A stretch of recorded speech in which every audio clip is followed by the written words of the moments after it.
Summer's here. I wonder what that does for you. Does that spark joy or does that make you rumble?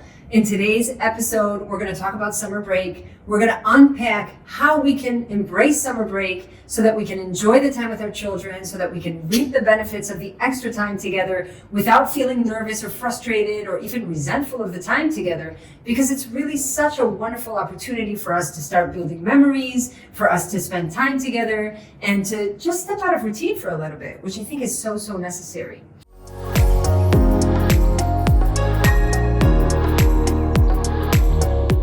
Two-part video. Today, in this video, we're going to unpack 3 tips that are important for you to embrace. And then in next week's video, we're going to continue on with how we can reap the benefits of summer vacation together with our families.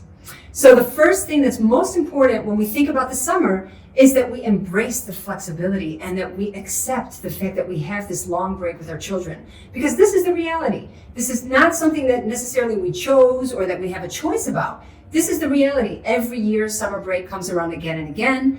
The truth is, it's wonderful. The days are longer. The weather's wonderful. We get to be in the pool with our kids and do all kinds of fun things that we don't do during the year. But we want to do it without feeling like it's going to throw everything off, like we're going to have to start over from square one in September, and like maybe it's going to set off our kids because they're out of their routine. So the first key point we want to put our focus on is orienting. Now, orienting is a term that comes from Dr. Gordon Neufeld. And he says that we would like to orient our children around happenings. So what's going to happen, who's going to be there, how long we're going to stay, what it's going to look like. All of those key points become information for our children that then they can hold on to feel more comfortable in the situation when they get there. And we take this for granted because for us, it's obvious that things are going to take place. We have a calendar, we put things in the calendar, we check our calendar, and then we feel comfortable with like, oh, right, I have an extra week before that happens. So our children don't have that luxury. And for those of you who have been following me for a while, you know that orienting is a key concept in my sleep practice. So I very much embrace orientation. I very much orient, first of all, my families that I'm working with, and then I teach my families to also orient their children around bedtime routines, around what's happening in the morning, around how the day's going to go. But here specifically, we're going to talk about orienting around summer, because summer is a time of flexibility, and summer is a time when we're out of routine. So really every day needs orientation. It's not the same as a routine day where your children go to daycare and they have their regular routines in daycare and they can just actually predict what's going to happen even before it happens. During summer break, we're doing different activities every day. We're visiting different people. Maybe we're going on a vacation. Maybe we're sleeping away from home. And so these are massive moments where we can orient our children around what's going to be. So for example, let's say that we're going to go to the pool today, which is super fun, and everybody looks forward to that. But sometimes with children, if they're a little bit nervous because they don't know what to expect, they might be hesitant to enjoy the day because it just feels like it came out of nowhere. All of a sudden I'm at the pool and I wasn't expecting this.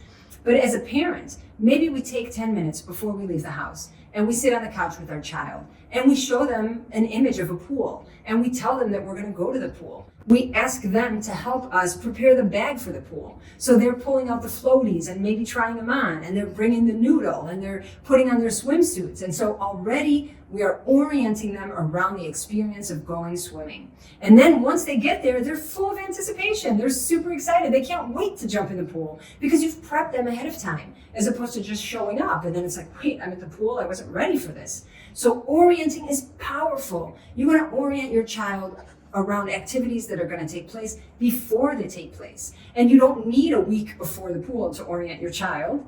You can take a few days, of course, if you'd like to, but it's unnecessary. All we need to do is prep them a day before or the day of for just a few minutes, help them or have them help us prepare for the outing, pack the bag, pack the snacks, maybe be part of what we're doing so that they feel like they're part of the experience even before we get there and they're ready for it before we show up at the pool. Before we dive into the second point, I just want to make sure that we're doing this around every situation that we're encountering that is out of routine. So we're going to visit grandma. Maybe we haven't seen her in a while.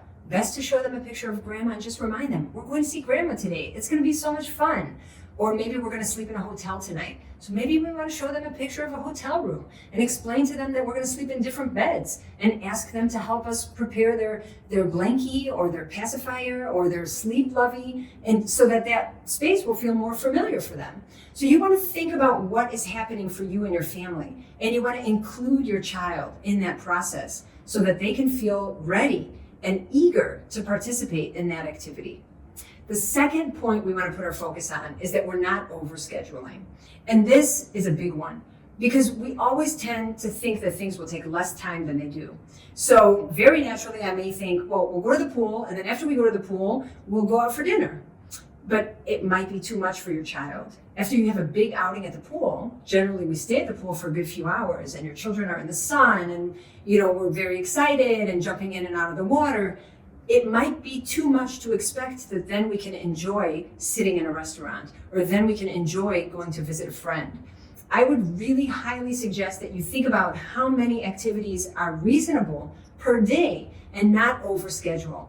Just like we said, we have 2 months, guys. The summer break is so long. You can spread out activities. One activity a day is probably going to be good enough. And I am sure that your children will appreciate the connection, the downtime, the coming home again after something very stimulating without needing to go from one activity to the next. That might just be too much. And when it's too much for your child, it's going to become too much for you. Because when a child can't comfortably be in a situation, it puts a lot of stress into that situation. And then as the parent, as the caregiver, that creates a lot of stress for you as well. So try and plan with lots of space in between.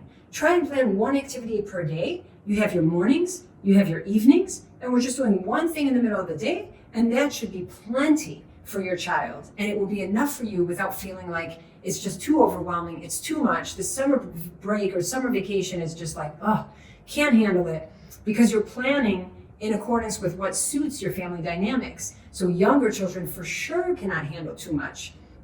But even older children probably would appreciate the time at home after a very exciting activity.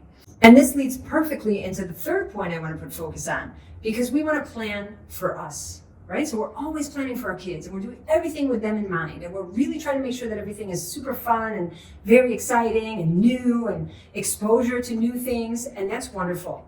But I don't want you to forget that giving comes from a place of fullness. And so if you are just planning for your children and you're not putting focus on yourself, then you're missing out on an opportunity to plan for you. So we said, maybe we have mornings at home and then we have evenings at home. Your child goes to bed on time, and then you plan for you. So you need to fuel up, especially in the summer. Especially in the summer, you want to put focus on yourself. You want to make sure that you have time for you. You want to make sure that you're taking care of you. You want to make sure that you're eating well. And when you're eating, you're sitting. And maybe you're moving enough. You want to make sure that you're taking time to go out for a walk or to spend some time with your loved one. You want to fuel yourself, because then the next day you show up again on a full tank, and then you have what to give again. Because don't forget, summer is demanding. We need to give and give and give more than we give during the regular days of the year, because our children have extra time with us. So in order for us to be able to give, we need to make sure that we're full. In order to make sure that we're full, we need to plan time for us. It doesn't just show up, by the way, guys. There's never extra time in the day for me.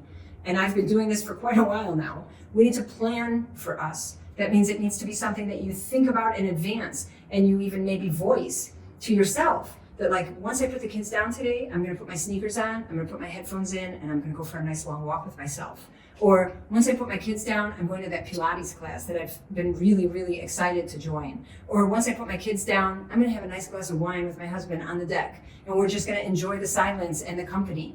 You want to plan for you, and small moments for you can have massive impact.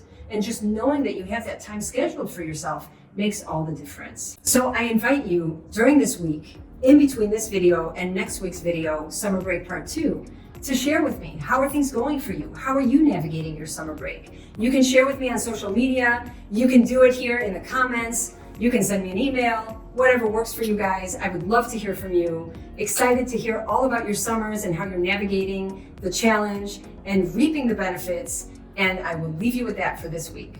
See you soon, guys.